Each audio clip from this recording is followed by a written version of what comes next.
que le Seigneur nous fait toujours à chaque fois que nous sommes ensemble. Et la présence de chacun de nous fortifie aussi la présence d'un frère et d'une sœur. Et j'espère que nous tous, nous pouvons regarder celui qui est à côté de nous pour dire « Je suis content de te voir aujourd'hui. Je suis content de te voir ce matin. » Alléluia, au nom de Jésus. Amen. Gloire au Seigneur. C'est ça la communion fraternelle. Chaque dimanche, le premier jour de la semaine, nous revoit encore, voir ton frère, voir ta sœur. C'est une joie que le Seigneur nous a donnée et cette joie est une joie éternelle. Un jour viendra, nous serons tout le temps avec lui éternellement. Alors, d'une manière suivie,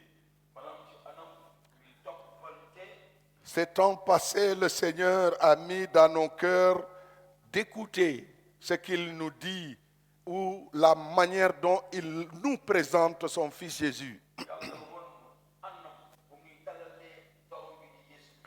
Alors c'est ainsi que nous avons écouté le Seigneur Dieu lui-même qui nous présente Jésus en nous disant qu'il est le meilleur. Il est le véritable. Et il est le supérieur. Jésus est au-dessus des anges. Jésus est au-dessus des prophètes. Jésus est au-dessus de Moïse. Jésus est au-dessus d'Aaron, le souverain sacrificateur. Alors le sacrifice de Jésus est le meilleur. Et comment le Père lui-même nous a présenté ce Jésus. Alors c'est une grâce pour nous d'écouter ou de lire comment Dieu nous présente cet homme Jésus-Christ. Alors aujourd'hui nous allons voir encore le meilleur sanctuaire.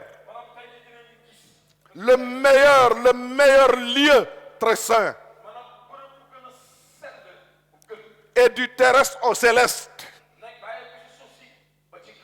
Alors le lieu très saint, nous tous nous savons comment était le tabernacle, comment Dieu avait dit à Moïse de construire un tabernacle. Et finalement, dans le cœur de son meilleur ami David, parce que la Bible nous dit que David était l'homme dans le cœur de Dieu. Et un jour, David dit qu'il va construire un temple pour l'Éternel. Mais David était un guerrier. David a combattu. Il a versé beaucoup de sang pour défendre Israël, pour défendre le peuple de Dieu. Et quand il a eu à cœur de bâtir le temple, Dieu lui a dit non, ça ne sera pas toi qui vas me bâtir un temple. Mais je sais que ton cœur est relié à mon cœur. Mais je sais que ton fils, tu auras un fils qui va me bâtir le temple. Et c'est ainsi que le fils qui a bâti le temple de l'Éternel, le premier c'est Salomon. Et c'est ainsi que le Seigneur était tellement content de voir un homme lui bâtir un temple. Et parmi tous les temples du monde, le temple de l'Éternel à Jérusalem était le meilleur. Et la manière dont les Israélites adoraient le Seigneur devant ce temple, c'était formidable. Mais quand Dieu, dans les temps à venir, nous montrera encore un temple meilleur que ce temple-là. Mais aujourd'hui, le Seigneur nous dit quoi? que lui-même il a bâti un temple sur la terre. Et il dit, ce temple-là, c'est toi et c'est moi. Car la parole de Dieu nous dit ce matin, nous sommes le temple du Saint-Esprit. Tu es le temple du Saint-Esprit. Ce n'est pas un prophète qui t'a bâti. Ce n'est pas Moïse qui t'a construit. Ce n'est pas Aaron qui t'a construit. Mais il a plu à Dieu que lui-même, que tu viens dans le monde, que c'est lui qui t'a créé, que c'est lui qui t'a bâti, et il a plu au Seigneur de venir habiter en toi. Alors tu es le temple du Saint-Esprit ce matin.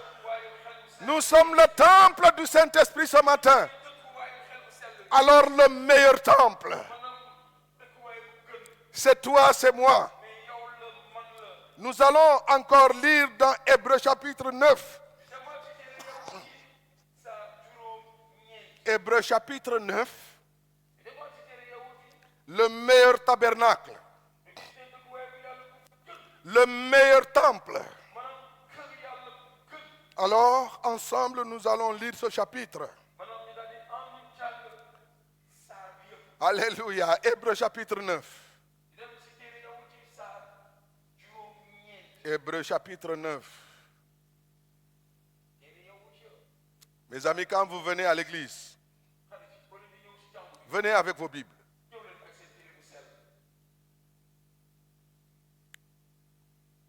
Venez avec vos Bibles.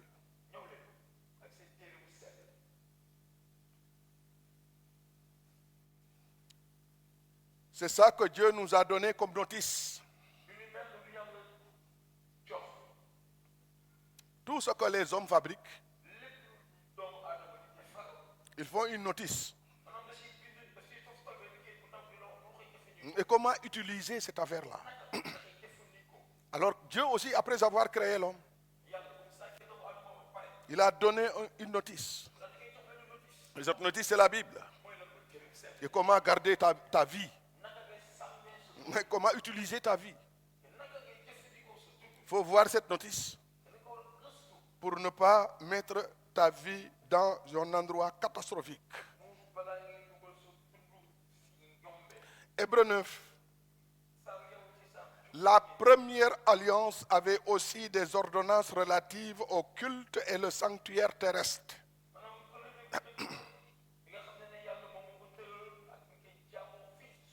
Un tabernacle fut en effet construit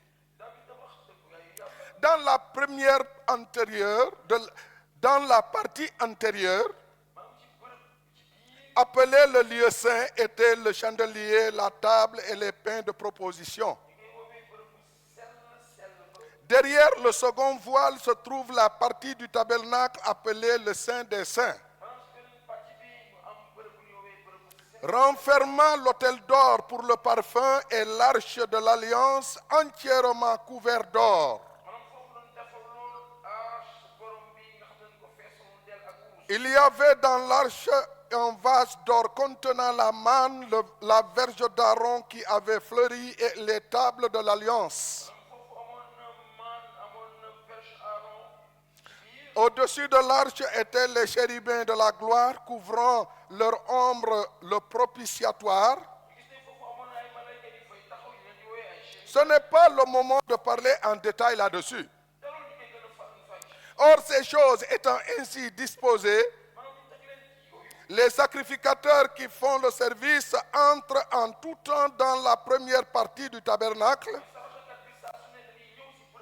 Et dans la seconde, le souverain sacrificateur seul entre une fois par an, non sans y apporter le sang qu'il offre pour lui-même et pour les péchés du peuple. Le Saint-Esprit montrait par là que le chemin du lieu très saint n'était pas encore ouvert tant que le premier tabernacle subsistait. C'est une figure pour le temps actuel où l'on présente des offrandes et des sacrifices qui ne peuvent rendre parfait sous le rapport de la conscience celui qui rend ce culte.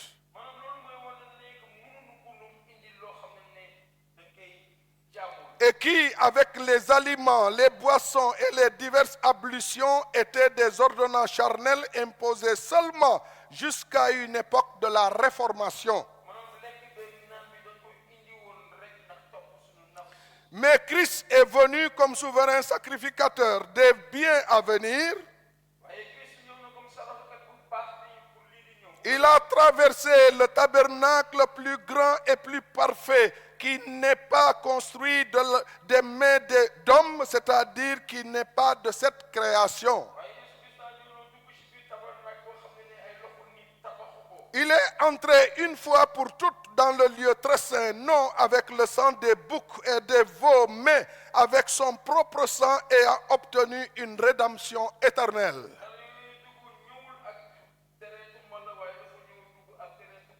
Car si le sang des taureaux et des boucs et la cendre d'une vache répandue sur ceux qui sont souillés sanctifie et procure la pureté de la chair,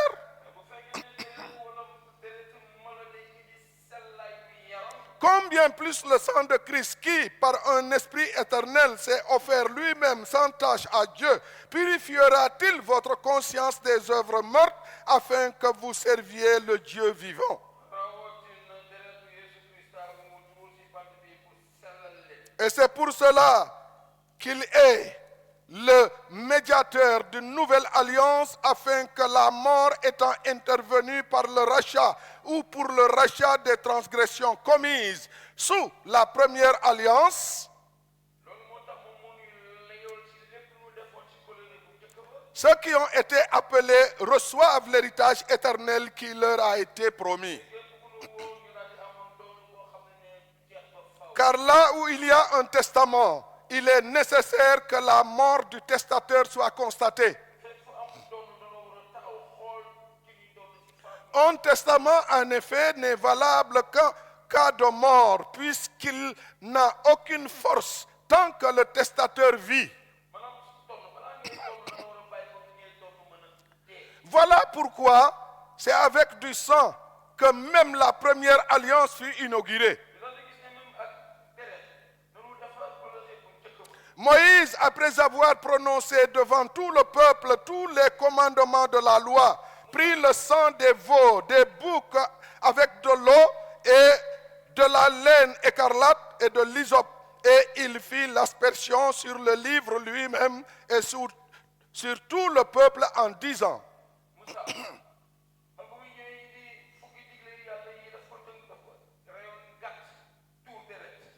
ceci est le sang de l'alliance que Dieu a ordonné pour vous. Il fit pareillement l'aspersion avec le sang sur le tabernacle et sur tous les ustensiles du culte. Et presque tout, d'après la loi, est purifié avec du sang, et sans effusion de sang, il n'y a pas de pardon.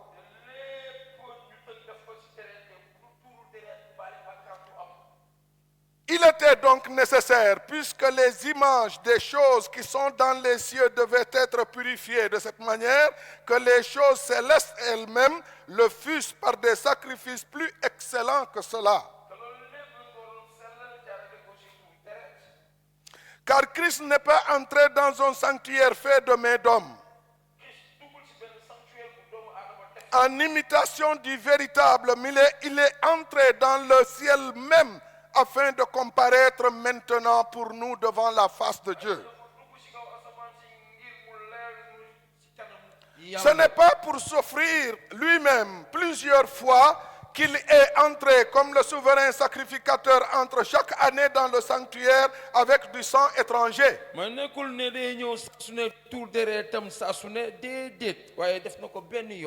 Autrement, il aurait fallu qu'il eût souffert plusieurs fois depuis la création du monde, tandis que maintenant, à la fin des siècles, il a apparu une seule fois pour abolir le péché par son sacrifice. Et comme il est réservé à l'homme de mourir une seule fois, après quoi vient le jugement, de même, Christ s'est offert une seule fois pour porter les péchés de plusieurs apparaîtra sans péché une seconde fois à ceux qui l'attendent pour leur salut. Christ de benn yoon te dina feeñul encore nit yi pour ñëpp ñi nga xam ne bàkkaar nañu. Notre Père, merci pour cette parole. Ta parole nous l'a déjà dit que heureux celui qui lit et heureux ceux qui écoutent. Seigneur, merci pour cette lecture. Merci de ce que tu nous as fait entendre. Merci pour cette bonne parole. Seigneur, merci de ce que nous croyons. Jésus est mort une seule fois et ne mourra plus jamais. Et il est mort pour nous libérer, nous délivrer et nous donner le Saint-Esprit pour nous conduire et nous diriger en ce monde troublé. Béni soit ton nom. Au nom de Jésus-Christ, nous t'avons prié. Amen. Amen, amen. Alors la Bible nous dit que la première alliance était inaugurée. ñu gis tere bu sell bi neen kóllëre bu njëkk bi borom bi def na ko. Dieu a demandé à Moïse de faire sortir Israël. Yàlla ne Moussa mu génne waa bande Israël. Israël, Dieu avait promis à Abraham qu'il allait faire de lui un peuple. Yàlla waxoon sunu maam Ibrahima dina def si moom mu nekk askan bu Et rëy. de ce peuple sortira le sauveur du monde entier. si askan boobu dina génn almasi bi ki musal Donc àdduna il si. faut que Dieu prenne soin de ce peuple. Yàlla waroon toppatoo askan boobu léegi. Parce qu'Abraham est sorti de chez lui par la foi. Abraham génn këram ndax ngëm. Alors Dieu accompagnait Abraham. Yàlla gunge sunu maam Et Ibrahima. Dieu a donné à Abraham une descendance. Yàlla jox Ibrahima ay sët. Et c'est ainsi que cette descendance est restée dans un pays étranger. ñu daal di nekk si benn dëkk nekk fa gàdd. Et ce pays étranger, c'est l'Égypte. maanaam dëkk boobu mooy Misira. Ils sont restés longtemps en Égypte. ñu daal di fay nekk lu yàgg. Ils se sont multipliés. ñu toog gën a Ils sont bëri. devenus une nation. ñu daal di nekk dëkk bu rëy. Mais ils ne se voyaient pas nation. waaye gisuñu seen bopp comme Ils se dëkk. voyaient toujours esclaves. mais dañoo gisoon seen bopp comme Et c'est jaam. ainsi que Dieu est venu lui-même, si noonu yàlla si boppam ñëw. au travers du prophète Moïse, jaarale ko si yonent yi ay et il a Musa. fait sortir Israël d'Égypte. mu daal di génne waa Israël. Il a ci Misira. conduit Israël dans le mu daal désert. di koy womat jaarale ko si waa Et quand Manding ils ba. sont arrivés au Sinaï, bu ñu àggee si tund boobu Moïse est Sinaï. monté sur la montagne. Moussa yéeg ci kaw tund Il ba. restait là-bas beaucoup de jours. mu nekk foofu ay bés yu Et le bëri. Seigneur a instruit Moïse. yàlla daal di xamal Moussa. Il a donné des lois à Moïse. mu daal di koy jox ay digle. Il n'y a pas une nation qui n'a pas de loi. amul benn dëkk bu amul. Alors téere. Israël formé en nation, maanaam bal Israël nekk il dëkk. fallait que Dieu lui donne des lois. mais yàlla jox ko ay yoon. Et pas simplement des lois comment vivre, mais nekkul rek nuy dundee. mais aussi des lois comment s'approcher de Dieu. ay yoon tamit mooy naka ngay Et jege c'est yàlla. ainsi que Dieu a montré à Moïse sur la montagne maanaam yàlla yéegal Moussa ci kaw tund bi. un tabernacle pour adorer le Seigneur. maanaam mu defaral ko benn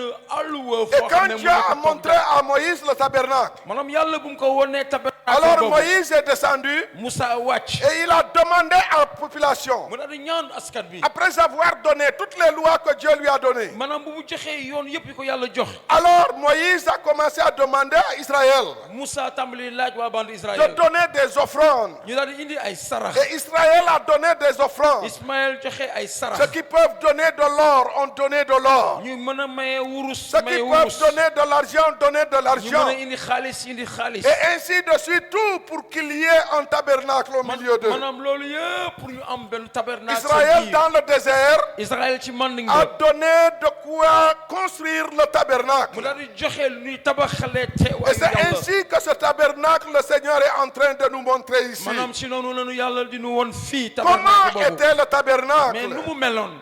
Comme Dieu lui a dit. comme nu ko yàlla waxee. La première alliance avait aussi des ordonnances relatives. maanaam kóllëre Au bu culte. bees bi amoon na ni nga ko war a Et defee. c'était un sanctuaire terrestre. mu nekkoon dëkkuwaayu si suuf si.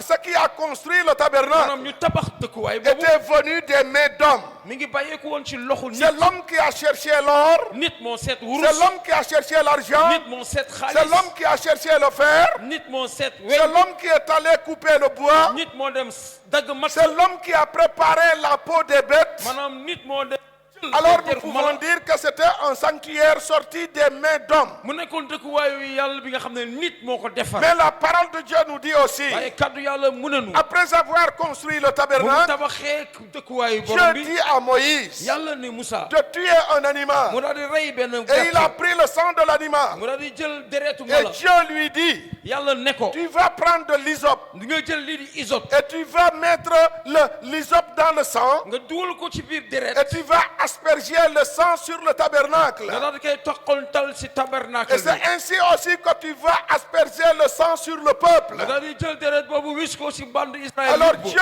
a sanctifié le peuple. yàlla sellal askanu Dieu a Israël. sanctifié Israël yàlla sellal au Israël. travers de Moïse par le sang qu'il a aspergé sur eux. jaarale ko si Moussa si deretal bu mu leen Parce que la toqantal. parole de Dieu nous dit aussi kaddu yàlla dinu ne. que c'est ainsi qu'il fallait sanctifier les choses. maanaam noonu nga waroon sellalee yëpp. Moïse a sanctifié les ustensiles qui étaient dans le maanaam lépp tabernacle. lu nekkoon ci tabernacle bi Moussa sellal Tous ko. les ustensiles qui devaient participer au culte. maanaam lépp lu ñu waroon jël pour culte bi. Les, Moussa sellal ko. les fourchettes étaient sanctifiées. même fourchette yi dañ ko sellal. Les cuillères sanctifiées. kudd yi ñu sellal Les ko. bols sanctifiés. pot yi ñu sellal ko. Alors tout ce qu'il y avait pour travailler pour Dieu était maanaam sanctifié. lépp lu ñu amoon pour liggéeyal yàlla dañ ko C'est sellaloon. pourquoi j'attire ton attention ce matin. moo tax ñu naan bàyyi lay xel la Nous tey qui jii. sommes le corps de Christ. ñun ñi yaramu Christ. Nous qui sommes le corps de ñun Christ. ñi yaramu Christ. Toi qui es l'oreille. yow mi di nopp bi. Toi qui es l'œil. yow mi di bët bi. Toi qui es la bouche. yow mi di gémmiñ bi. Toi qui es la main. yow mi di loxo bi. Toi qui es les pieds. yow mi di tànk bi. Tu es sanctifié par le sang de Jésus. deretu Yeesu Krista moo la Tu es sellal. sanctifié par le sang de Jésus. deretu Jésus sellal na la. Alors à partir d'aujourd'hui, tàmbali ko tey jii. comme Moïse a sanctifié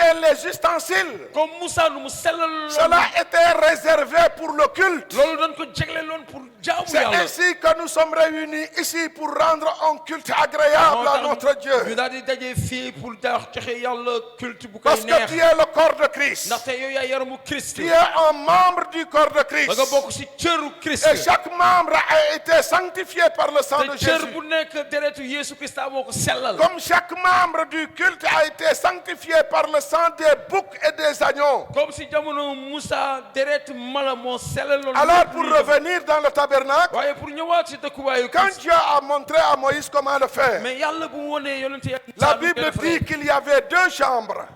téere bu sell mi mu ne amoon na ñaari néeg. La première chambre était le lieu saint. néeg bu njëkk bi mooy bërëb bu sell bi. Et la deuxième chambre était le lieu très saint. beneen néeg bi nekkoon bërëb bu gën a sell Pour bi. vous dire, mes frères, pour wax leen. quand Jésus est mort, bu Jésus deewee. le voile qui séparait le lieu saint et le lieu très saint maanaam rido bi nga xam ne moo doon tàggale bërëb bu sell bi. est, bërëb bu est gën a sell déchiré à partir de là-haut dafa xotteeku jaarale ko ci kaw. jusqu'en bas. ba si suuf. Et le lieu saint et le lieu très saint ñu gis ne bërëb bu sell bi ak étaient bërëb bu gën a sell bi. devenus une seule salle. mu nekkoon benn salle. Or qu'avant c'était divisé. bu yàgg ba dañ ko xaajoon. Et qu'est-ce qu'il nous dit ici? mais lan la ñuy waxaat. Dans la première chambre, maanaam si néeg bu njëkk ba. chers amis, samay xarit. avant de rentrer dans cette chambre, balaa ngay dugg ci néeg boobu. les sacrificateurs, saraxakat ya. ils devaient faire des ablutions. danoo waroon jàpp. Il fallait qu'ils se nettoient danoo war a raxasu ba avant set. de rentrer là-bas. balaa ñuy dugg si bërëb Mais boobu. pourquoi se nettoyer? mais lu tax ñuy raxasu. Parce que dès que tu rentres avant de rentrer dans le tabernacle mais même, balaa ngay dugg sax si bërëb yooyu. tu devais entrer dans le parvis, la cour. da nga waroon dugg ci ëtt bi. Dès que tu franchis la porte pour la cour, boo duggee ci ëtt bi. tu es devant l'autel des sacrifices. da ngay nekk si kanamu hôtelu saraxakat bi. L'autel des sacrifices, c'est la croix de Jésus. mooy bant Yeesu On ne Krista. peut jamais, au plus grand jamais, être chrétien sans passer par la croix. mënoo nekk chrétien te jaaroo ci bant Tu ne ba. peux jamais, au mënuloo. plus grand jamais, mënuloo. rentrer dans le tabernacle dugg ci sans tabernacle bi. passer par l'autel des te sacrifices. jaaroo ci hôtelu saraxakat ba. Celui qui a péché, képp ku il bàkkaar. doit amener un animal. nga war a indi benn Et mala. l'animal doit être égorgé. ñu rey mala bi. On prend le sang de l'animal. ñu jël deretu mala bi. On met la chair de l'animal sur l'autel. ñu daal di jël yaramu am mala bi dugal ko ci hôtel ba et on brûle l'animal. ñu lakk mala bi On prend le sang de l'animal. ñu jël deret ba Et Dieu avait demandé au sacrificateur de verser le sang sur les cornes mais de l'autel. yàlla ne saraxakat yi ñu jël deretu mala yi tuur ko seen jën yi On met le sang sur les cornes de l'autel. jël deret bi daal di koy dugal ci béjjén Et le mala yi reste du sang, on le verse en bas de l'autel. ñu jël deret bi daal di koy tuur ci suufu Et hôtel bi l'animal est brûlé complètement sur l'autel. ñu jël mala bi daal di koy taal Et après avoir quitté l'autel, bu ñu jógee ci c'est hôtel là où il faut aller dans la cuve d'airain, ce qu'on appelle la cuve d'airain. Il y avait de l'eau. mu ñu daal di dem ci cuve airain bi maanaam foofu dafa amoon benn pëlu ndox Et c'est là-bas où le sacrificateur qui a fait le sacrifice va se laver, il va se faire les ablutions. maanaam saraxakat bi bu paree foofu lay demee raxasu Et c'est ainsi qu'il va rentrer dans le temple. maanaam ci noonu lay duggee ci biir kër yàlla Dès qu'il arrive dans le temple, bu accès ci biir kër yàlla à droite du temple, il y avait les pains de sacrifice. ci ndeyjoor amoon na mburu Ce qu'on appelle les pains de proposition. moom loolu la ñuy woowee mburu proposition Dès qu'il mburu rentre à droite, les pains de bu proposition. duggee rek ci ndeyjooram amoon na foofu Dès mburu qu'il rentre à gauche, bu duggee ci ndeyjoor il y a les chandeliers d'or maanaam amoon na chandelier bu qui amoon nekk donnent la rouge lumière. bu doon indi leer Et droit devant lui, te ci kanamam il y a l'autel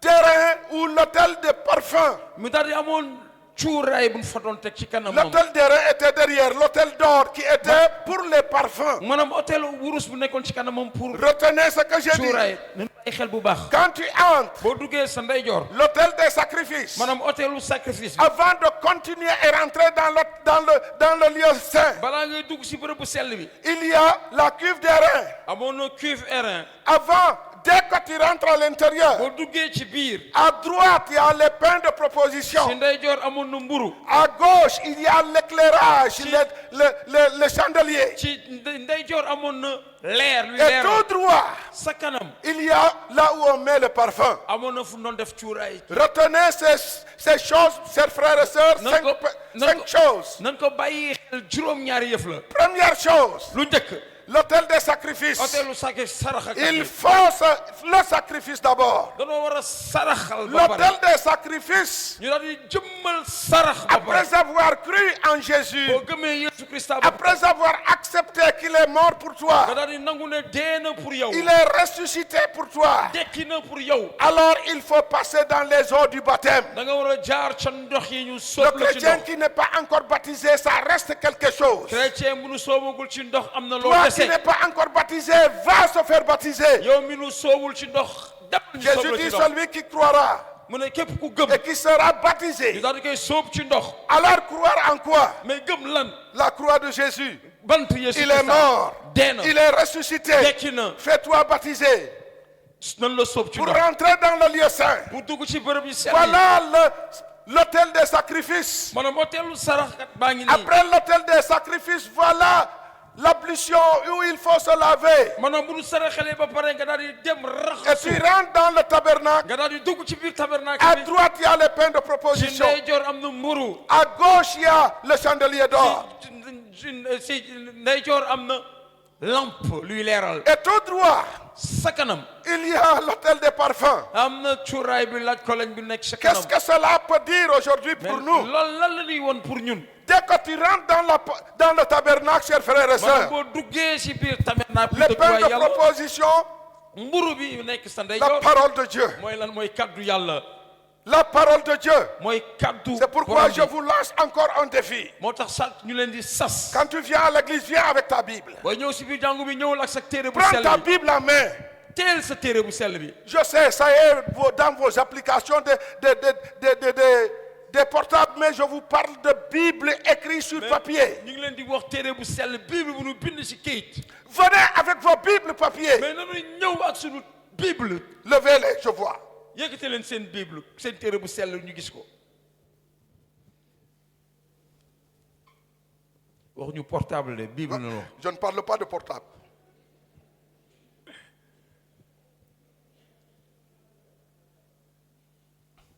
Regardez à côté de vous, celui qui n'a pas sa Bible comme ça, dis-lui où est ta Bible. xool leen ku yorul bible am ne ko ana sa téere bu sell ana mu Où est ta Bible? ana mu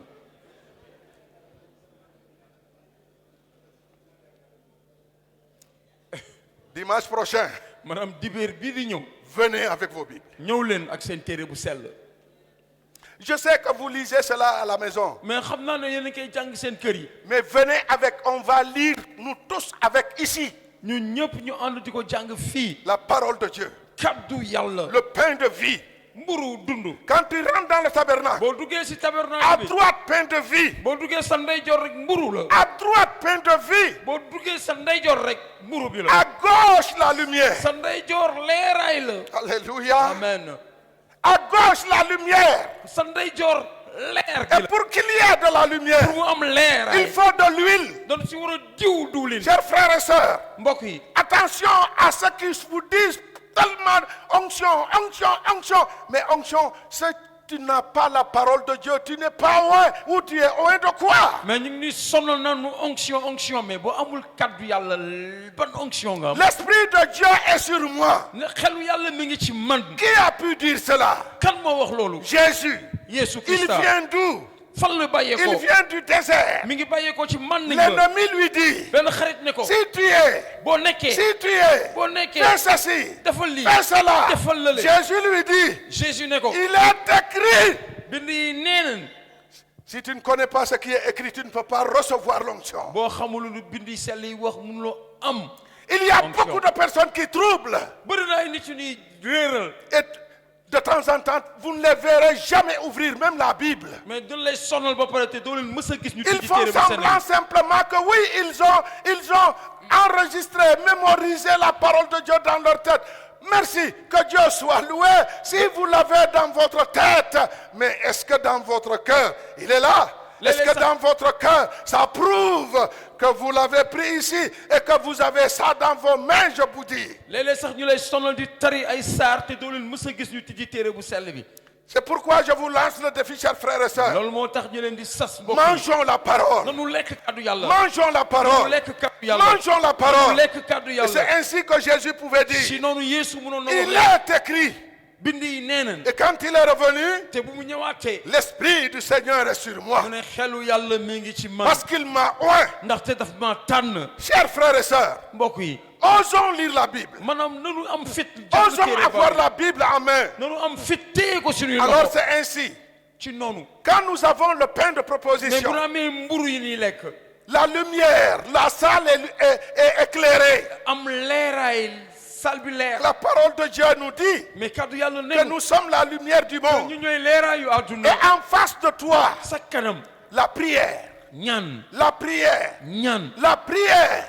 ñaan Restons dans la prière. nanu sax ci La ñaan prière nous épargne de l'orgueil. maanaam ñaan daf ñuy sori leen Parce que rëy celui qui demande, mais kuy ñaan il doit s'humilier devant la personne à qui il demande. mais de suufelu si ki ngay ñaan L'orgueil, la prière te rabaisse. maanaam ñaan day tax doo rëy La prière te rabaisse. da lay wàccee parce que da ngay Et ñaan quand tu es rabaissé, te boo suufelu woo tu as connu celui vers qui tu es venu. te nga xam si ki ngay ñaan Et c'est lui qui mettra l'huile sur toi. kooku lee moo lay diw C'est lui qui va oindre ton serviteur. kooku mooy tànn C'est lui surgaam qui te donnera le pouvoir. moom moo lay jox C'est lui sañ-sañ qui te donnera l'autorité. moom moo lay jox kilifteef Parce que c'est lui seul qui peut te le donner. ndaxte moom rek moo ko mën a joxe moom kese mi yàlla Alors c'est ainsi, chers frères et sœurs, moo tax borom mbokk yi en retenant les 5, nanu jàpp bu baax arrivez à la maison, réfléchissez sur ces 5-là. wala bu eggee sunu kër nañ si gën a xalaat Quand tu rentres dans la cour, boo duggee ci biir ëtt bi l'autel de sacrifice, n'oubliez jamais cela. buñ ko fàttee muy hôtel sarax bi Tu ne peux pas rentrer dans l'église sans passer par la croix de Jésus. C'est munoo pas dugg ci possible. jàngu bi te jaaroo ci bant Yesu Tu Christa ne mënul peux pas nekk être chrétien sans être né de nouveau. C'est pas possible. munoo nekk chrétien te judduwoo juddu bu bees Et mënul si nekk tu es chrétien, il faut passer dans les eaux du baptême. te boo nekkee chrétien da nga war a jaar ci ndox yi ñu sóob la L'autel des sacrifices. hôtelu saraxkat Après l'autel des sacrifices, c'est la cuve des reins. boo passé Là hôtel où bi se trouve l'eau. cuivre airain bi la mooy ndox bi fu mu nekk Rentrer dans le temple. nga dugg ci biir kër À yàlla droite, pain de proposition, la Bible. si ndeyjoor bi mburu bi la muy kaddu yàlla À gauche, le chandelier d'or pour la lumière. sa ndeyjoor chandelier d'or or bi la Et pour toi, leeraay devant toi, le parfum qui veut dire la prière des saints. sa kanam mooy ñaanu ñu sell yi Et il reste le lieu très, Mu très, des. très saint. bërëb bu gën a sell Le lieu très saint bërëb bu gën a sell bi était séparé avec un rideau. benn rideau moo leen xàjjale woon Les sacrificateurs pouvaient rentrer dans le lieu très saint. maanaam saraxkat bi mënoon na dugg ci bërëb bu gën a sell bi Mais une seule personne, waaye benn nit le souverain sacrificateur seulement, saraxkat bu mag bi rek qui pouvait rentrer dans le lieu très saint. moo mënoon dugg ci bërëb bu gën a sell bi Pour faire quoi? maanaam pour def lan Pour rencontrer Dieu. pour Ah. dajeek boromam Rencontrer Dieu. pour dajeek yàlla Avant de rencontrer Dieu, te balaa muy dajeek boromam sacrifice, day def sarax ablution, mu raxasu parole de Dieu, kaddu yàlla lumière, leeraay prière. ñaan Et tu peux maintenant franchir si noonu nga mën a jéggi pour rencontrer le Saint des ngir Saints. mën a dem si bërëb bu gën a C'est sell pourquoi Aaron, moo tax Aaron quand il vient, bu accès il fait son sacrifice d'abord. mu def saraxam ba pare Aaron, le souverain Aaron sacrificateur, mi nga xam ne moom mooy saraxkat bu mag il était pécheur comme moi et comme toi. bàkkaarkat la woon comme yow Il comme faut man qu'il fasse son propre sacrifice dafa d'abord. waroon def saraxam moom ba pare Et il fait le sacrifice du peuple. mu def saraxu askan bi Et il prend le sang de mu sacrifice. jël deretu sarax Et bi yow c'est avec ce sang qu'il va rentrer dans le lieu très saint. ak deret boobu lay duggee ci bërëb yu gën a sell Quand il rentre dans le lieu très saint, bu duggee ci bërëb bu sell il va trouver ce qu'on appelle l'arche de l'alliance. mais dina fa fekk arche à l'école yàlla L'arche de l'alliance. maanaam bërëb bi nga xam ne borom C'est bi moo ko là-bas moom où il va verser le sang. foofu lay tuur deret bi Oh, que Dieu soit béni. amen C'est là-bas qu'il va verser le sang. foofu lay Aaron di tuur deret bi Qu'est-ce qu'il y avait à l'intérieur? mais lan moo amoon ci biir À l'intérieur de l'arche. ci biir arche bi lan moo fa La nekkoon Bible nous dit ici téere bu sell bi nenu qu'il y avait un pot qui contenait la manne. amoon na benn pot bu amoon maan ba La manne, c'était la nourriture des Israélites pendant 40 ans qu'ils ont fait dans le désert. maan bi mooy waa ban Israël ñeenti téeméeri at moom lañ doon dundee ca manding ba Et Dieu avait dit à Moïse yàlla waxoon Moussa de prendre un pot nga jël benn pot et il met la manne dedans nga jël maan boobu dugal ko ci biir et qu'il mette cette manne-là dans le tabernacle, dans l'arche. mu jël maan bi dugal ko ci biir arche boobu Dieu avait donné à Moïse yàlla mayoon Moussa des tables de pierre. mu jox ko ay alluwa Les tables de pierre contenaient les 10 commandements. ñu daal si bind fukk digle yàlla suñu borom Et Dieu lui dit de mettre les 10 commandements à l'intérieur. yàlla nekk jëlal alluwa yooyu nga dugal ko ci biir arche bi Quand les Lévites et tout Israël voulaient être chefs, maanaam lévite yi ak waa ban Israël ku nekk bëggoon jiite parce que Dieu a choisi la tribu de Lévi yàlla dafa tànnoon askanu lévite pour qu'ils soient des sacrificateurs. pour ñoom askan boobu nekk ay Et saraxakat tous les fils de Lévi, chacun disait non, je peux l'être, je peux l'être, je peux l'être. Ça amenait une confusion dans la tribu. ñoom ñëpp doon xëccoo bëgg a nekk saraxakat bu mag ba Et Dieu dit à Moïse mais yàlla daal di ne Moussa de dire à tous les chefs de tribu daal di wax képp ku jiite askan que chacun n'a qu'à couper du bois ku nekk na xar matt et donner ces bois à Moïse. jox matt bi Moussa Et chacun va écrire le nom de sa tribu sur son bois. ku nekk dina bind foo bàyyee koo askan boo bokk Et le bois de Lévi, ñu gis ne bant Lévi c'est le nom de Aaron qu'il était. maanaam bosu Aaron moo ci Et nekkoon Dieu dit à Moïse yàlla ne Moussa de mettre les 12 bois devant lui. fukk ñaar ak bant yi mu teg ko seen Et kanam quand Moïse a mis les bois Moussa bu mu ko defee pendant la nuit, xaaju guddi guddi, il y a un bois am na benn bant qui a fleuri bi nga xam ne tàmbali na et meññi qui a donné du fruit. mu tàmbali meññi Le bois sec qui était là mais bant bu wow bu fi a nekkoon fleuri mu meññi et donné du fruit. mu daal di am Le lendemain, mu meññi si ëllëg sa quand Moïse est rentré dans le bu tabernacle, Moussa duggee ci biir il a tabernacle trouvé mu gis fa qu'il y a un bois gis na benn mat qui a fleuri bu meññi et qui a donné du fruit. mu daal di sax am ay doom C'était le bois de qui? bant kan la woon C'était le bois où on a écrit le nom de Aaron. maanaam bant bi nga xam ne doon fa bind turu Aaron Mon ami, sama xarit toi qui étais sec, yow mi woowoon kong Jésus pouvait dire, mais Jésus mënoon na wax ne quand une femme est venue, jigéen bu mu accès quand il est tombé avec la nga croix, daal di dal nu si bant ak bant Jésus bi est tombé avec la croix. Jésus ak bant bi daal Une woon femme na est venue lui donner de l'eau. benn soxna ñëw may ko ndox Prends, Seigneur. mu ne ko borom bi Bois, jël Seigneur. naanal sang Et bi Jésus va dire à la femme, Jésus dina ne ne jigéen bi pleurez pas pour moi, bu leen ma jooy pleurez pour vous-même. waaye jooyee leen seen Car bopp si on fait cela, le bois vert, mais bu ñu defee lii bant bu wowul bi que va arriver le bois sec? kon bant bu wow bi kon lu koy dal Tu étais sec, j'étais sec. da ngaa wowoon ma wow Le bois de Aaron était sec, Aaron sec. Aaron bantam dafa wowoon moom mu wow Mais quand les bois étaient devant Dieu, mais bant yi bu nekkoon ci kanamu le yàlla bois de Aaron bant Aaron a fleuri dafa meññ et donné du fruit. am meññeef As-tu fleuri et donné du est-ce fruit que ce yow temps passé? meññi nga ba am meññeef Celui qui a Jésus, képp ku am Yeesu Krista celui qui a marché selon les principes, képp ku dox lu ko yàlla digale selon les principes, lépp lu yàlla digal il fleurira, dina am meññeef il produira des fruits, dina am ay meññeef il fleurira, di nga meññi il donnera des fruits, dina am meññeef il fleurira, di nga meññi il donnera des di nga am fruits, meññeef il fleurira, di nga il meññi donnera des te fruits. di nga am meññeef Car la Bible nous dit, ndaxte téere bu sel bi daf nous ñu sommes ne des sacrificateurs. que ñun ay saraxalkat nañu Est-ce que tu as fleuri?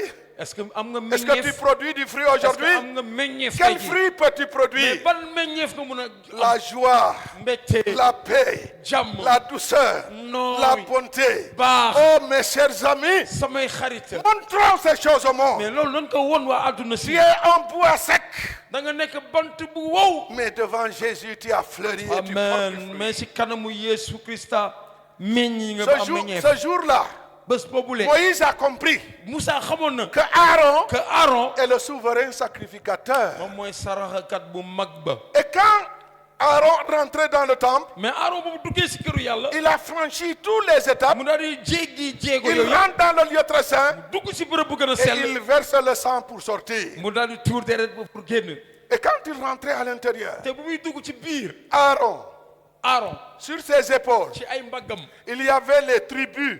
amoon na askanu Sur sa poitrine, Jérusalem si dënnam il y avait les tribus.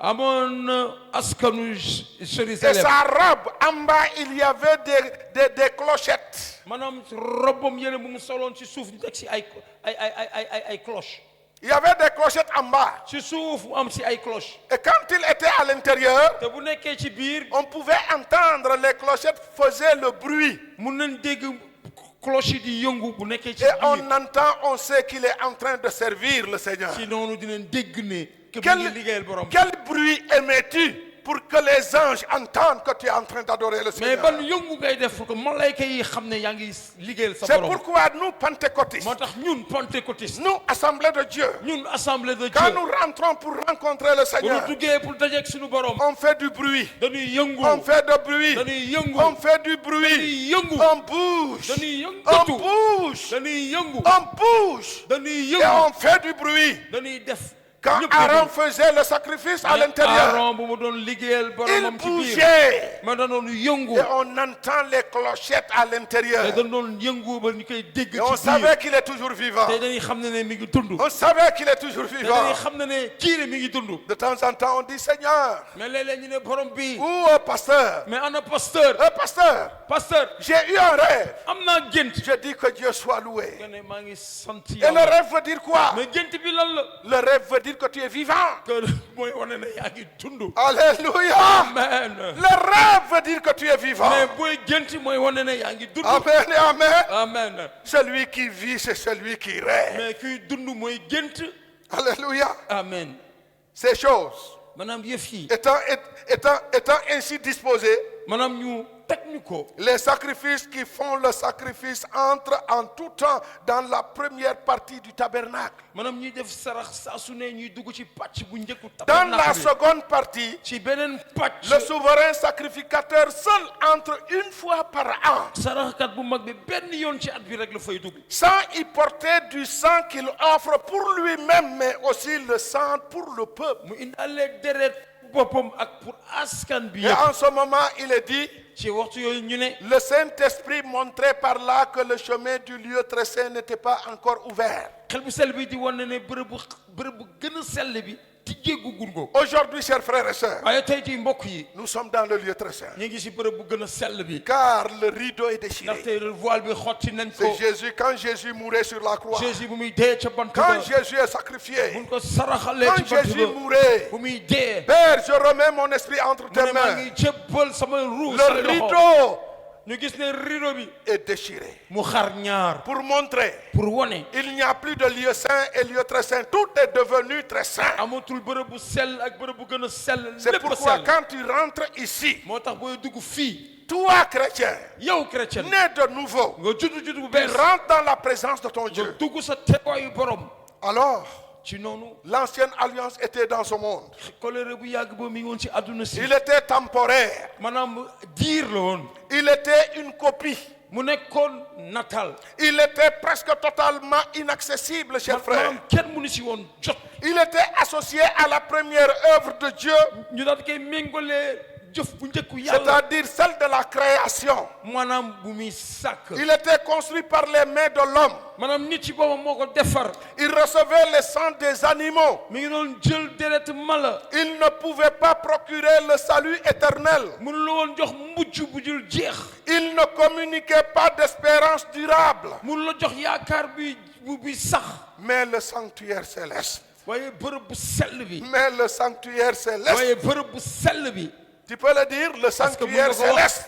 bërëb bu sell bi. Est-ce que tu peux dire le sanctuaire céleste? est-ce que mën nga wax bërëb bu sell bi. Différent du sanctuaire terrestre. mu daal di wuuteeg bërëb bu fii si suuf si. Pourquoi? lu tax. Parce qu'il est céleste. ndaxte dafa nekk si kaw Parce asamaan qu'il si. est permanent.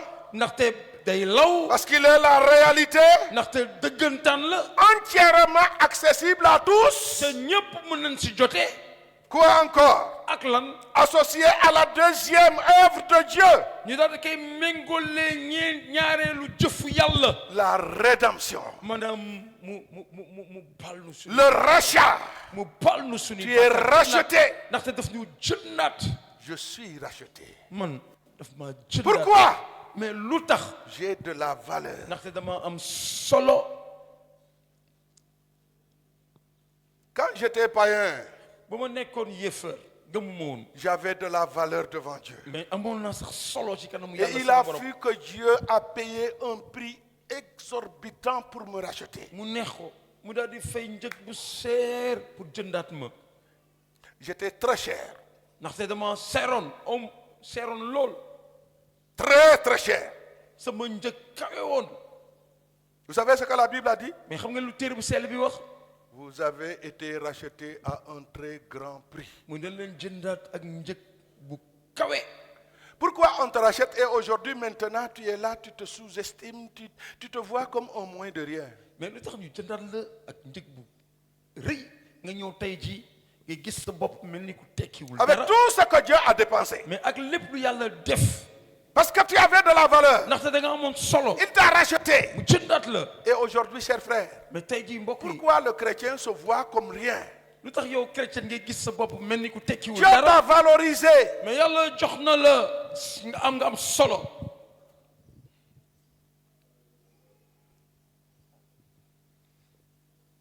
L'esprit de Dieu dans le cœur du croyant est plus que l'or. xelu yàlla ci biir xolu ku gëm moo gën sax wurus. Tu as de la valeur. maanaam am nga tey. Valorise-toi. mais li ñu mel dundee ko jëfee ko nit yi gis ko. Aujourd'hui, maanaam tey il jii n'y a rien. amul dara. Rien. dara. Rien. dara. Que ça soit des milliards de francs CFA. même bu nekkee ay milliards yi Que milliards. ça soit des milliards d'euros. mu nekk ay milliards u euros. Que ça soit des milliards de dollars. na nekk ay milliards u dollars. Que tout ce que tu peux imaginer dans le monde lépp loo mën tax xalaat ci ne àdduna. peut racheter celui qui a été racheté par le sang de Jésus. mënul jëndaat ki nga xam ne deretu Yesu Christa moo ko jëndaat. Est-ce que vous m'avez saisi? parce que xam ngeen bu baax lu nu wax. Quelqu'un qui peut amener je ne sais pas quoi dans ce monde aujourd'hui mais kenn xamul loo mënta indi ci àdduna pour si. te racheter des mains de Jésus. jëndaat la ci loxo Jésus.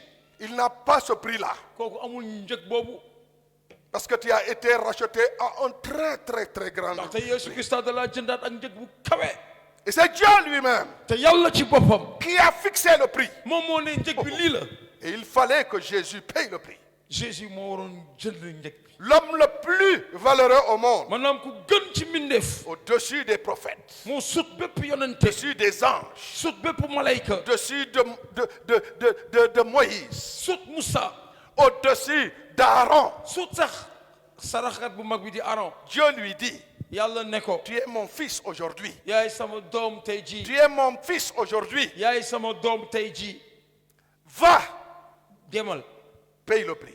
fayal njëg gi. Ramène-les-moi ici. indil ma leen fii. Et quand Jésus a terminé son travail, Jésus mu matalee liggéeyam. il est remonté au mu ciel. yéegaat ci kaw asamaan si. Il est où aujourd'hui? mi ngi fan tey jii. Assis à la place de Dieu. toog. Assis à la droite de Dieu. si ndey jooru yàlla. Assis à la droite de Dieu. si ndey jooru yàlla. Aujourd'hui, tey jii. les anges plient leurs genoux devant lui. malayka yi sax dañuy sujjootu si Les kanamu Yeesu 24 Krista.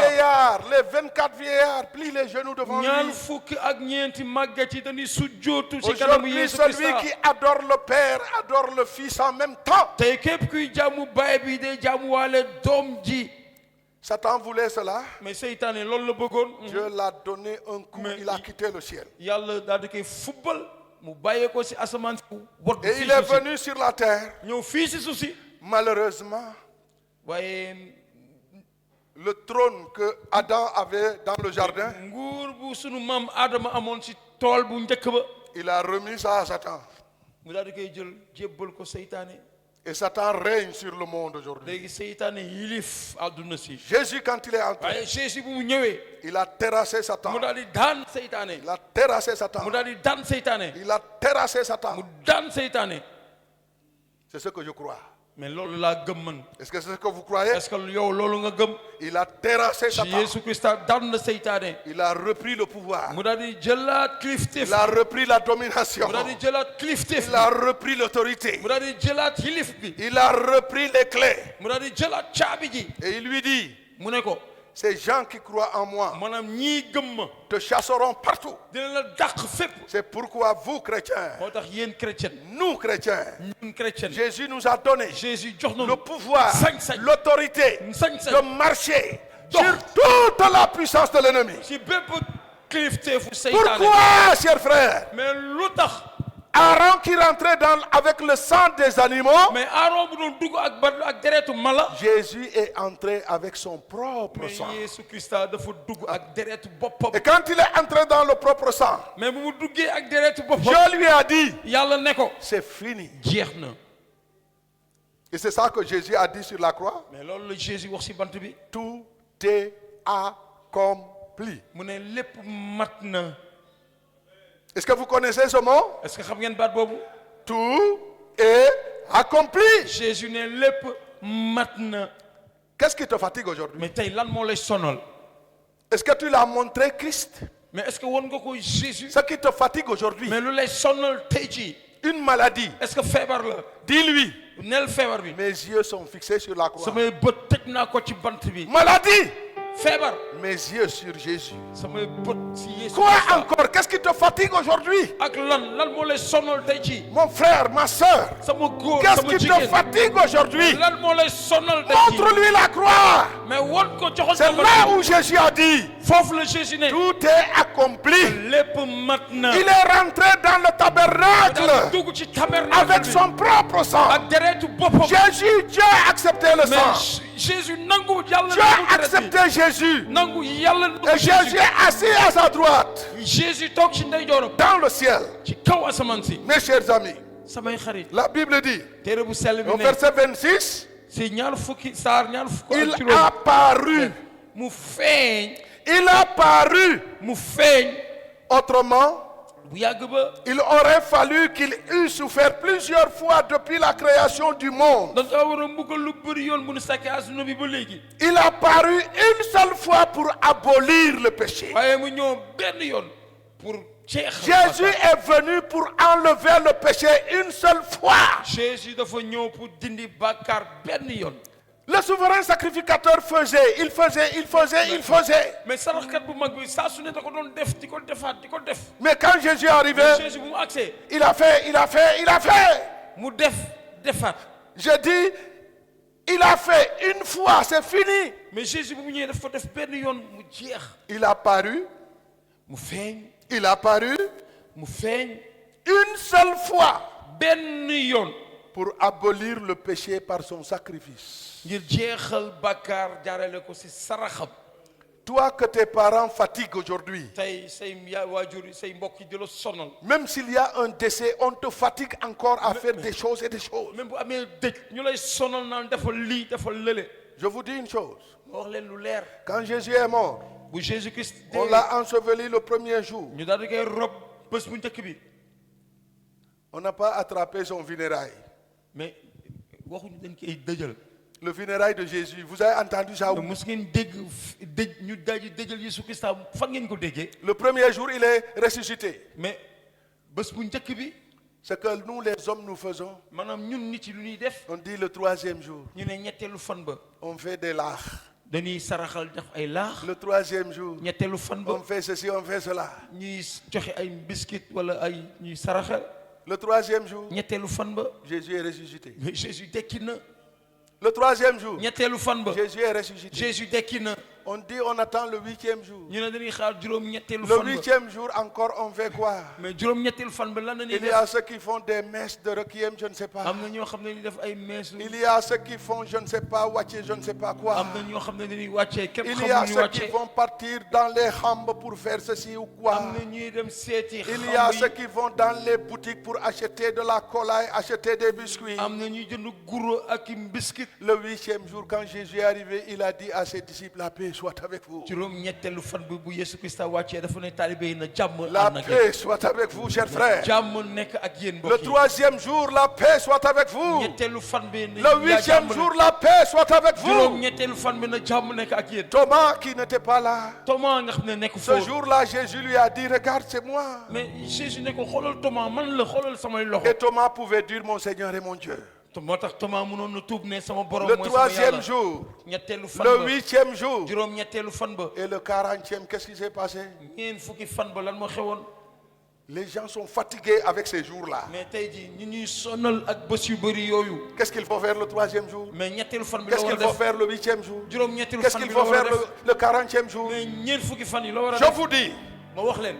vous qui continuez encore avec les traditions et les coutumes, mais yenn aada yi di ñu sonal ñu ñu fi. le troisième jour, Jésus est ressuscité. ñetteelu fan ba Yesu Le dekki na. huitième jour, Jésus a rencontré ses disciples. juróom-ñetteelu fan bi Jésus Le 40e jour, Jésus est monté au ciel. ñeen fukki fan bi Jésus yéeg na ci kaw Vous asamaan êtes si. libérés. mais yeewi nañu. Vous êtes délivrés. Jésus yeewi nañu. Que le monde ne vous fatigue plus. mais bu àdduna sonalati. Alléluia. amen.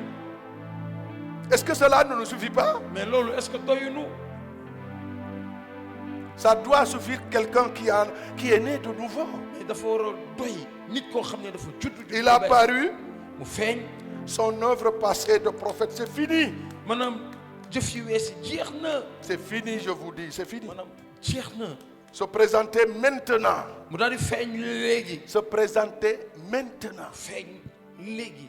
Tu es venu se présenter à Dieu ce matin. da nga ñëw sa kanamu yàlla tey ji. Mais je te dis une chose. mais ma wax la lenn. Si tu n'as pas encore donné ta vie à Jésus, te ba léegi joxagoo sa dund Yesu Christ. et si tu es en train de jouer avec Jésus, bu fekkee ne yaa ngi fo ak Jésus. on ne joue pas avec Jésus-Christ. kenn du fo ak Yesu Christ. Jésus n'a pas joué avec sa vie. Jésus fowul ak dundam. Il n'a pas joué avec Dieu. fowul ak yàlla. Parce qu'il savait qu'il va faire un sacrifice sanglant. ndaxte xamoon na dina def benn sarax. Alors toi qui dis tu es chrétien, yow mi naan chrétien nga. et jusqu'à présent, te ba léegi. tu es en train de jouer, de se moquer. yaa ngi fo. di Arrête, ñaawal. arrête et arrête. yaa ngi taxawal loolu bàyyi loolu. Sois vrai avec Jésus. na nga dëggu ak Sois Yesu. sincère avec Jésus. na nga dëggu ak sa borom. Dieu aide ceux qui sont sincères. yàlla dafa bëgg ñu dëggu. Dieu veut ceux qui ont fixé leur regard sur Jésus. yàlla bëgg nañu teg seen bët si Yesu. Il sait que nous sommes faibles, oui. xam na dañoo néew doole waaw. Mais lève-toi waaye jógal. et le désir amal yéene. de fixer tes regards sur lui. teg say bët ci moom. et le désir amal de yéene vivre la bonne vie chrétienne. nga dund chrétien bu gën. Laisse les choses. bàyyil yéen yi. Fixe ton regard sur Jésus. tegal say bët ci Et le Jésus. désir de le suivre. amal yéene pour topp ko. Va à l'église. ñëwal ci jàngu bi. Prie avec tes frères. ñaanal ak say bët. Rencontre tes frères. dajal ak say borom. Reste dans l'église qui prêche la parole de Dieu. desal ci jàngu bi waare kàddu yàlla. Prie avec tes frères, je dis. ñaanal ak say Va à mbokk. l'église, je dis. ñëwal ci jàngu bi. Chers frères et sœurs, mbokk yi. si tu n'as pas encore donné ta vie à bu fekkee ne Jésus-Christ, ba léegi jox ko sa dund Jésus. il est temps de le faire. waxtu bi jot na def ko. Maintenant, léegi il léegi. faut donner ta vie. Ne joue pas avec ta vie. bul foo ak sa dund. Ne joue pas avec ta vie. bul foo ak sa dund. Donne ta vie à Jésus. joxal sa dund Jésus. Si tu ne l'as pas encore fait, boo ko def fagul. je te demande de te lever là où tu ñu es. ñaan la nga jóg taxaw fi nga toog. Celui qui n'a pas encore donné sa vie à Jésus. joxagul dundam Jésus. Sois sincère avec mais na nga toi-même. dëggu ak sa bopp. Si je meurs aujourd'hui, bu ma deewoon tey jii. je ne sais pas où est-ce que je vais partir. xaw ma fan lay tabbi. Si tu es là boo fi nekkee. et tu dis dans ton cœur, tu ne sais pas, te nga naan sa xol xamoo boo dee foo jëm. lève-toi là où tu es. jógal fi nga toog. À partir d'aujourd'hui, tàmbali ko tey jii. tu sauras où est-ce que tu iras. di nga xam fan ngay dem boo deewee ba pare. Jésus est mort pour toi. Jésus dafa dee pour yow. Il t'a sauvé. daf la muccal. C'est parce que tu ne sais pas seulement. ndaxte xamuloo ko moo tax. Jésus est venu sauver le mais Jésus monde. dafa ñëw muccal adduna si. C'est parce que le monde n'a pas encore compris. mais adduna bi xamaguñu. Mais si le monde comprenait que Mais- Jésus est venu bu ñu demee ba xam ne Jésus ñëw na. mourir pour eux, dee pour ñoom. le monde va courir dans les si églises. lay adduna si yëpp dinañ taw ci biir jàngu bi. Alors, une fois encore, ñii bamtuwaat ko. si tu n'as pas donné ta vie à Jésus, que ba léegi joxagoo sa dund Jésus. je te demande de le faire ñu ñaan maintenant. la nga def ko léegi. Tu peux te tenir debout mën nga jóg taxaw. et nous pouvons ensemble ñu daal prier. di ànd ñaan. La Bible dit, téere bu sell bi dafa le ne. verset 28 nous dit, aya ñaar fukk ak juróom-ñett retenez nee na. très bien ce que je vous ai dit. bàyyil bu baax lu ma la wax. Il a paru une seule fois. feeñ na benn yoon. Il s'est présenté maintenant. mu wone boppam léegi. Mais la Bible dit, waaye téere bu sell bi daf ñu ne. il apparaîtra une seconde fois. dina feeñuwaat ñaareelu yoon bi. Il reviendra. dina ñëwaat. Il reviendra. dina ñëwaat. Mais quand il reviendra, mais waaye bu ñëwaatee. est-ce qu'il trouvera que tu lui as donné déjà ta vie? est-ce que dina fekk nga jox ko ba pare yow sa dund. C'est là-bas où le problème se trouve. foofu la jafe-jafe bi nekk. Aujourd'hui, nous pouvons faire ce que nous voulons. tey mun nañ def lu nu neex. Nous pouvons aller là où nous voulons. mun nañ dem fu ñu neex. Mais mettons dans notre esprit waaye ñoo def suñu biir que xel. Jésus reviendra. que Jésus dina Et ñëwaat. il revient pour qui? te dina ñëwaat pour kan. Jésus revient pour qui? Jésus dina ñëwaat pour kan. Il vient pour ceux qui ont donné leur vie à lui. day ñëw pour ñu jox dund seen dund. Le verset 28 nous dit, ay ñaar fukk ak juróom-ñett nee na. de même, ci noonu. qui s'est offert une seule fois pour porter le péché de plusieurs, Christ joxe boppam benn yoon pour ngàddu bàkkaar ñu bëri. apparaîtra sans péché une seconde fois à ceux qui l'attendent pour leur salut dina définitif. feeñiwaat pour ñi koy xaar pour seen mucc bu du jeex. Toi qui traverses des moments difficiles, yow mi jànkonteel ay jafe-jafe àdduna. notre âme, suñu ruu. notre esprit, suñu xel. tout est dans les mains du Seigneur. lépp ñu ngi ko teg ci loxo suñu C'est borom. vrai, notre corps est là dans ce monde. c'est vrai suñu yaram dëgg la mi ngi fii si àdduna si. Nous tombons malades. dañu feebar. Il y a des problèmes qui nous arrivent à notre corps. day am léeg-léeg si yaram bi su Nous avons des blessures sur notre corps. ñuy gaañu suñu yaram. Et la Bible nous dit, téere bu sell bi duñu ne. quand Jésus reviendra, bu Jésus ñëwaatee. quand Jésus reviendra, bu Jésus ñëwaatee. quand Jésus reviendra, bu Jésus ñëwaatee. notre corps suñu yaram. sera transformé. dinañ ko soppi. Notre corps suñu yaram. sera transformé. dinañ ko soppi. Nous n'aurons plus à se blesser. duñu gaañooti. Nous ne mourrons plus. duñu deewati. Alors ceux qui attendent Jésus, ñuy xaar Yeesu. voilà le salut complet. lii mooy mucc bu amul benn Mais sikk. aujourd'hui, waaye tey jii. il y a des chrétiens qui passent dans les maladies. am na ay chrétiens ñuy jaar ci nattu Des feebar. chrétiens qui passent dans la faim, dans la soif. am na chrétiens ñuy jànkonte mar ak xiif. Mais la Bible dit, ay téere bu sell bi ne. reste accroché à Christ Jésus. jafanul Christ Jésus. Malgré la maladie qui te fatigue, même feebar bu lay sonal. malgré la faim qui te fatigue, même xiif bu lay sonal. malgré la soif qui te fatigue, même mar bu lay sonal. reste accroché à Jésus. jafanul si Reste Jésus. accroché à Jésus. jafanul si Jésus. Le dernier ennemi sunu noon bu mujj bi sera la mort. mooy dee. Et quand Jésus reviendra, ay Jésus bu tu ñëwaatee seras transformé. dina la di nga Et la mort ne soppeeku pourra plus rien sur te ton corps. dee du mënati dara ci sa yaram. Alors si tu es dans l'église, boo nekkee fii ci biir il y a jàmm bi une maladie qui te fatigue. am na feebar bu lay sonal. Il y a un problème, une situation qui te dérange. maanaam am nga jafe-jafe àdduna. La Bible nous demande téere bu sell bi de dañu ñaan prier les uns pour les autres. ñaanalante suñu biir. Lève-toi et viens, on va prier ensemble. jógal nga ñëw ñu ñaan. Lève-toi et on va prier ensemble. jógal nga ñëw ñu ñaan. ñu La ànd Bible ñaan. nous dit, téere bu sell bi nee Jésus na est venu, Jésus ñëw na. il a fait le sacrifice une fois pour toutes. def na benn sarax pour ñëpp. Et il dit, voici les miracles qui mu accompagnent ceux qui croient. lii mooy kéemtaan yu ànd ak ñu gëm. En mon nom, ci turam moom vous Jésus. chasserez les démons. di ngeen dàq En seytaane. mon nom, mu ne ci turam moom vous Jésus. poserez vos mains aux malades, ils seront guéris. di ngeen teg loxo ku feebar ñaanal ko mu Si wér. tu veux cela ce matin, boo bëggee loolu. viens, on va prier ensemble. ñëwal fii ñu ñaan. Chers frères, ne doutez pas. bul am xel ñaar.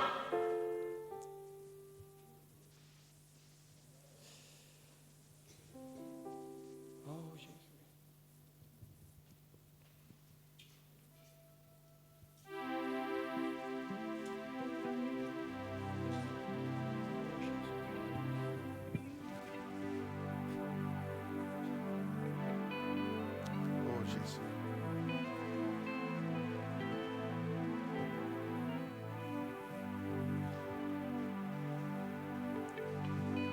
Tout est accompli.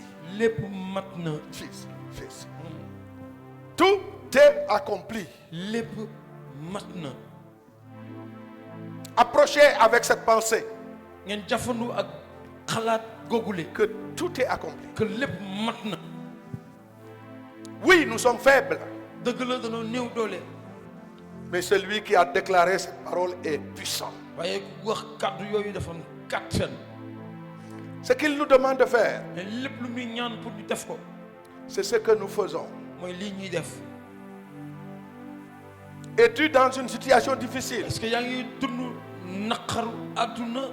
Priez les uns pour les autres. nanu ñaanalante suñu biir. Es-tu malade? est-ce que da nga feebar.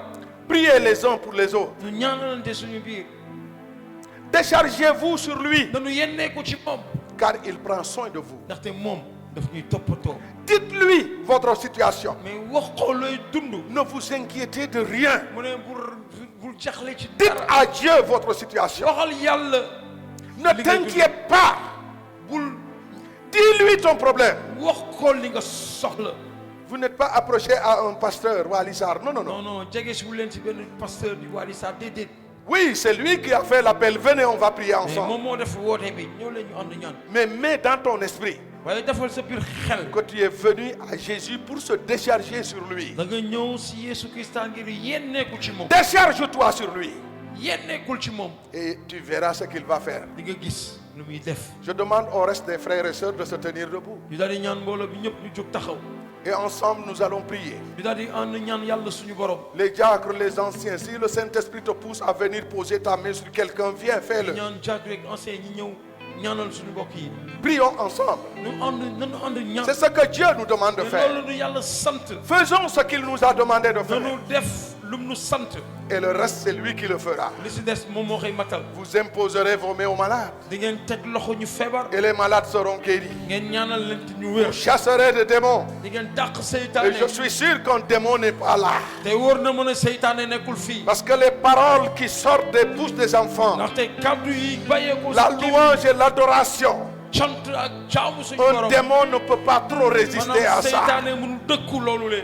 Alors, chers frères et sœurs, moo tax mbokk yi. élevons la voix. nanu yëkkati suñu Si le baat. Saint-Esprit te pousse à venir faire quelque chose, viens faire-le. mu ne xel bu sel bu la poussé nga ñëw. Ne résistons pas à ce que l'Esprit fait. ñëwal nga ñaanal kenn. Pose ta main sur quelqu'un et prie pour lui. teg ko loxo nga ñaanal ko. Au nom de Jésus. ci turu Yesu Christa. Ensemble prions, ensemble prions, ensemble prions, prions, prions, prions. Au nom de Jésus. ci turu Yesu Christa. Notre Père, notre Dieu dans le ciel encore. Alléluia. Nous voici devant toi, Seigneur. Tes enfants sont là. Tes enfants, Seigneur, sont là. Tu as donné ta vie, Seigneur Jésus. Tu es mort sur la croix du Calvaire. Et de cette mort, Seigneur, tu as déclaré une parole que personne ne peut enlever. Et cette parole, et tout est accompli. Tout est accompli. Tout est accompli. Seigneur Jésus, tu as tout accompli. Jésus, tu as tout accompli. Tout est accompli. Merci Seigneur. Et son sang Tout est accompli. versé Alléluia. Oh pour Jésus. moi. Ce matin, voici des enfants qui sont approchés de toi. Et ils se déchargent, ils se déchargent, ils se déchargent. Merci Seigneur de les décharger. Merci Jésus de les décharger. Un seul mot, Seigneur, et tes serviteurs sont libres. Dis un seul mot. Et ce mot, Seigneur mon Dieu, est accompli, tout est accompli. Le seul mot est sois guéri. Le seul mot, Seigneur, ta foi. Oui, Jésus, tu le disais, ta foi t'a guéri. Et ce matin, Seigneur, au nom de Jésus, merci pour les frères et sœurs. Tu as touché, Seigneur, au nom de Jésus. Parce que nous voyons que le Saint-Esprit touche, le Saint-Esprit est en train de libérer, le Saint-Esprit est en train de guérir, le Saint-Esprit est en train de régler la situation, régler le problème. Pour le Saint-Esprit qui guérit, le Saint-Esprit qui libère, le Saint-Esprit qui guérit. Seigneur, merci de ce que tu as donné à pouvoir. Seigneur, nous allons